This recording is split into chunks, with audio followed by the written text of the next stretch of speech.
Selamat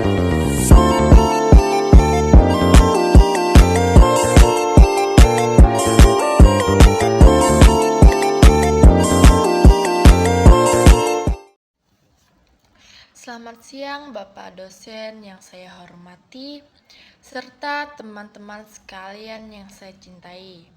Nah, perkenalkan nama saya Sandra Cynthia Bella, mahasiswa dari kampus Institut Santi Buana.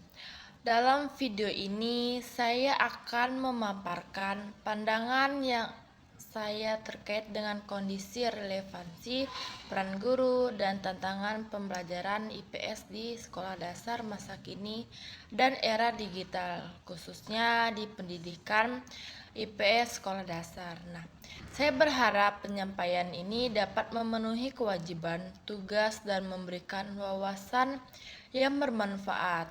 Mari kita mulai pembahasannya. Pertama, menurut pandangan Anda, bagaimana kondisi pembelajaran IPS di sekolah dasar saat ini? Nah, secara umum, kondisi pembelajaran IPS di sekolah dasar saat ini sudah mengalami banyak kemajuan dibandingkan masa lalu. Namun, masih terdapat tantangan yang perlu diatasi. Nah, di satu sisi, banyak guru sudah mulai beralih dari metode ceramah satu arah menjadi pembelajaran yang lebih aktif, menggunakan media pembelajaran berupa gambar, terus video atau kunjungan lapangan agar siswa lebih mudah memahami materi. Kurikulum yang diterapkan juga sudah disesuaikan untuk mengembangkan kemampuan berpikir kritis, sikap sosial, dan rasa cinta tanah air pada anak usia dini. Namun di sisi lain masih ada beberapa kendala di beberapa daerah, terutama di wilayah terpencil, terbatas fasilitas dan sumber belajar masih menjadi penghalang. Selain itu, karena cakupan materi IPS yang sangat luas, meliputi sejarah, geografi, ekonomi, dan sosial, sering kali pembelajaran terasa padat dan kurang mendalam jika tidak dikelola dengan baik.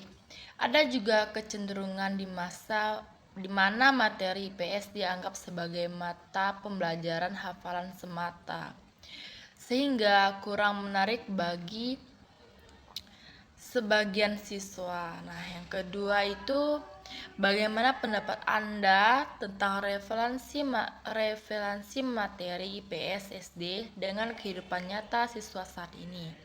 Materi IPS di sekolah dasar sebenarnya memiliki relevansi yang sangat tinggi dan erat kaitannya dengan kehidupan sehari-hari siswa. Nah, meskipun kadang keterkaitan tersebut belum disampaikan secara jelas oleh pendidik. Materi seperti mengenal lingkungan sekitar, peta, aturan dalam masyarakat, gotong royong, hingga kegiatan ekonomi dasar adalah hal-hal yang langsung dialami atau ditemui siswa dalam kesehariannya. Misalnya ketika mempelajari tentang jual beli, siswa bisa langsung mengingatkannya saat membantu orang tua belanja. Ketika mereka mempelajari tentang keragaman budaya, siswa bisa melihatnya di lingkungan sekolah dan tempat tinggalnya. Namun, relevansi ini bisa berkurang jika materi yang diajarkan hanya berfokus pada teori dan sejarah masa lampau tanpa dikaitkan dengan konteks zaman sekarang.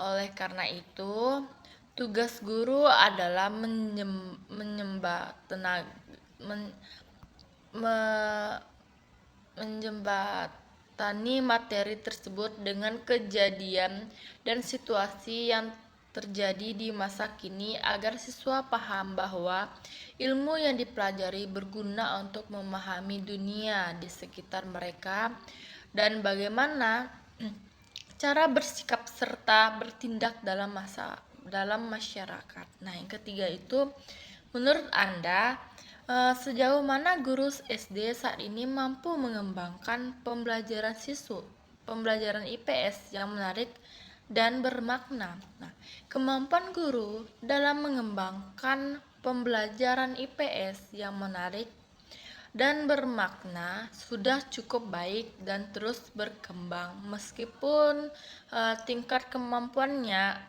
bervariasi tergantung pada latar belakang pendidikan, pelatihan yang diikuti, serta fasilitas yang tersedia. Nah, banyak guru saat ini sudah mulai berkreasi dengan menggunakan pendekatan pembelajaran berbasis masalah, pembelajarannya berbasis proyek, atau bermain peran yang membuat suasana kelas menjadi hidup dan tidak membosankan. Nah, mereka juga mulai menyadari bahwa IPS bukan sekedar menghafal nama, tinggal, atau tempat, melainkan memahami makna di balik peristiwa dan kejadian tersebut. Nah, namun masih ada tantangan yang dihadapi guru. Ada kalanya keterbatasan waktu mengajar dan banyaknya materi yang harus disampaikan membuat guru kesulitan untuk menerapkan metode lain yang kreatif serta maksimal. Nah, selain itu, guru yang belum mendapatkan pelatihan khusus atau pengembangan profesional mungkin masih menggunakan cara-cara konvensional.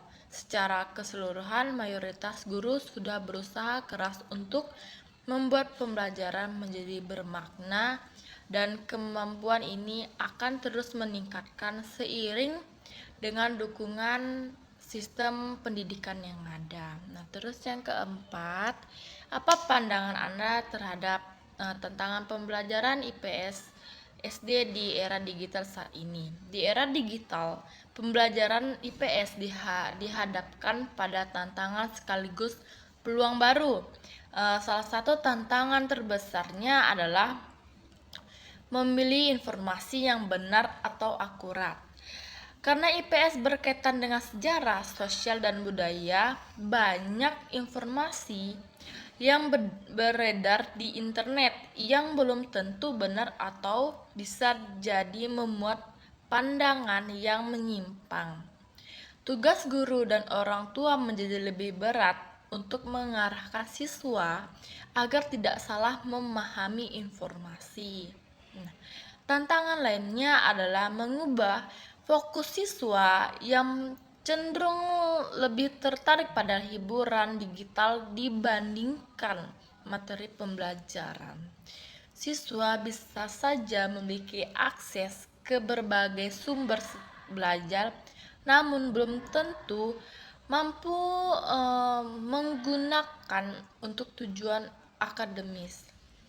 Selain itu, adanya perubahan gaya komunikasi dan interaksi sosial di dunia maya juga mempengaruhi cara siswa memahami konsep-konsep sosial yang dipelajari di IPS.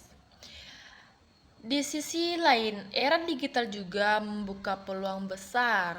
Guru bisa menggunakan konten multimedia, peta interaktif, video dokumen, dan aplikasi pembelajaran untuk menjelaskan materi yang sulit menjadi lebih mudah dipahami. Nah, jadi tantangannya bukan pada adanya teknologi itu sendiri, melainkan bagaimana kita mengelola dan memanfaatkan agar tetap mendukung tujuan pembelajaran yang positif dan edukatif. Nah, demikianlah penyampaian materi dari saya. Terima kasih atas perhatiannya. Mohon maaf bila ada kesalahan atau kata penyajian materi. Sekian dan terima kasih. Salam Amare.